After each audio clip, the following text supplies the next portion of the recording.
Good morning, everybody. This is Muddy Bear, and it has been way too long since I last made a video. I'm up here in the garden. It is March the 8th today. Kind of cool, a little bit overcast. And my garden's a hot mess. I've been trying to get to it and try and get to it. We already got some things popping up, like the rhubarb, some of the onions, Egyptian walking onions, and some kind of lone miniature daffodil that I did not plant. It just popped up on its own there. Anyway, I want to take a quick minute to just kind of film around the garden because I got a day off finally, and I'm going to work on it and get some of the cold weather stuff planted. So anyway, a little bit of catch up is it's been months since I made a video, and I've been promising y'all an introduction video, kind of describe more about me. I do have all the notes laid out on that, but when Christmas season and hunting season had hit at the gun shop, my part-time hours went to like full-time hours, and as my brothers and I call it, the curse of the Midwest worker, now my hours seem to be permanently full-time. And what I'm talking about there is we've always noticed, my brothers and I being from Michigan, that there seems to be a certain work ethic up there where the people are just hard workers, you know. And not to say they're not hard workers down here, they're just kind of more laid back. And I've got blooms on this old tree. That's an old peach and it's bloomed. Dang it.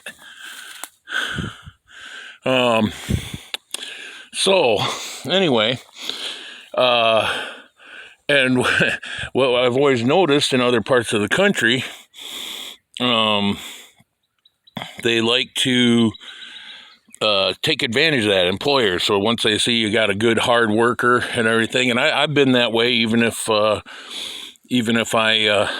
don't care for the job, I'm taking the man's money, so I'm going to do the man's work, and I'm on time, and I work hard and everything. So now my part-time status looks like it's full-time. So I've had less time to work on the homestead, work on videos, things of that nature. And that's fine. We can always use the extra cash around here.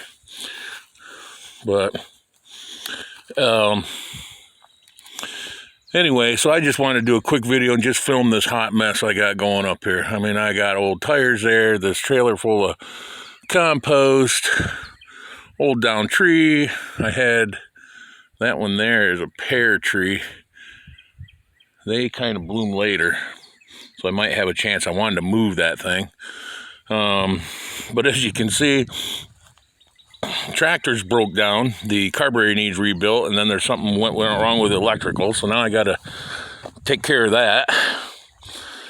And I did get horseradish planted in here the other day. Got some horseradish root because I love horseradish, especially with a good ribeye or prime rib. And then this bed here, which was the asparagus bed, we got that topped off with that compost. Actually, Firefly woman did that the other day while I was at work. So this has been working good. I think I showed you all this. There's a pipe that runs right down the center, kind of halfway between the top and bottom and halfway between the left and right. And this is to get water to the roots of the plants. And this is mostly asparagus up to about halfway. I'll probably put some dill down there on the end. But when I want water, I just dump the water in here. It runs down there, fills up that perforated pipe, and that slowly leaches out into the roots. Kind of simple, but it seems to work. And then this bed, my main bed for my square foot garden, I had filled that with hay bales, topped it off with Daddy Pete's soil, which is a local dairy farmer out here, and he sells some of the nicest garden bed soil as a byproduct from his dairy operations. And then also the compost that's in that bed, I kind of mix the two together, put in here over those hay bales. Well, over the winter, they've settled, of course. The dirt has settled down, as you can see. So now I got to use the rest of that compost that's in the trailer up there to top it off and get planting, which is going to be the goal for today. But my mint is already coming up. And curly dock, but I gotta mow all that down. And the rhubarb and the Egyptian walking onions, they've come up. So I've got a plan laid out for each one of these square blocks. For if you guys have never heard of Mel Bartholomew, he did the square foot gardening thing, and I've used it before when I lived up in Oregon, and it worked really good. But I kind of did it the lazy way, gridded out my beds up there and just kind of planted stuff in it. This year, I've actually got a map and planned out succession planting. Right now, today, we're going to put in cold weather crops like beet, cabbage, carrots, some of the cold weather root crops.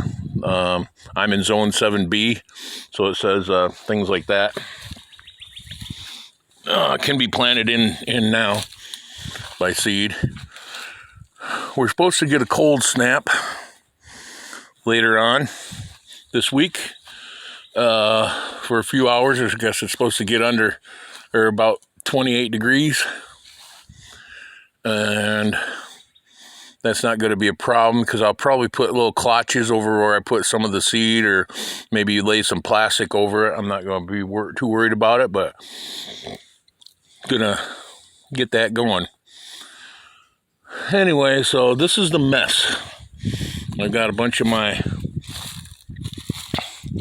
pots and containers over here, smoker under there, coal in there, fire pit. I haven't built a fire in ages. Really need to.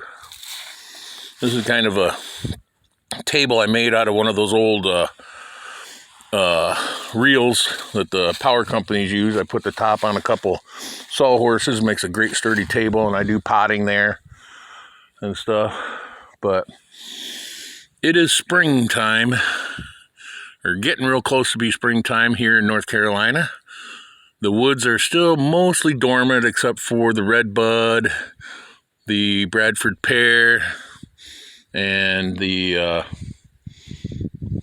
daffodils and stuff. They're starting to pop up and show, but it won't be long. This will all be covered in leaves, and I've got a lot of work to do. So I've got today and tomorrow off. I'm going to get to it, and I hope this video comes through for you all, and I'll do another video after I get the work done. I'm still not much on knowing how long these videos last. Again, I'm just taping off of my phone and downloading them to the YouTube channel.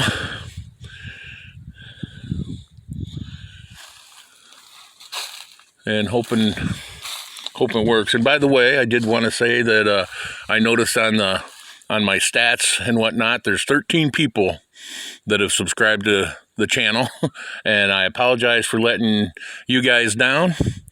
But I want to tell you, I really appreciate you subscribing and taking interest in whatever I have going on here. Like I say, my YouTube channel is just going to be kind of about my life in a very small little homestead in the excuse me in the Blue Ridge of North Carolina. And the wife is out, so I'm going to end this. Y'all take care, and I'll have another video of how it looks at the end.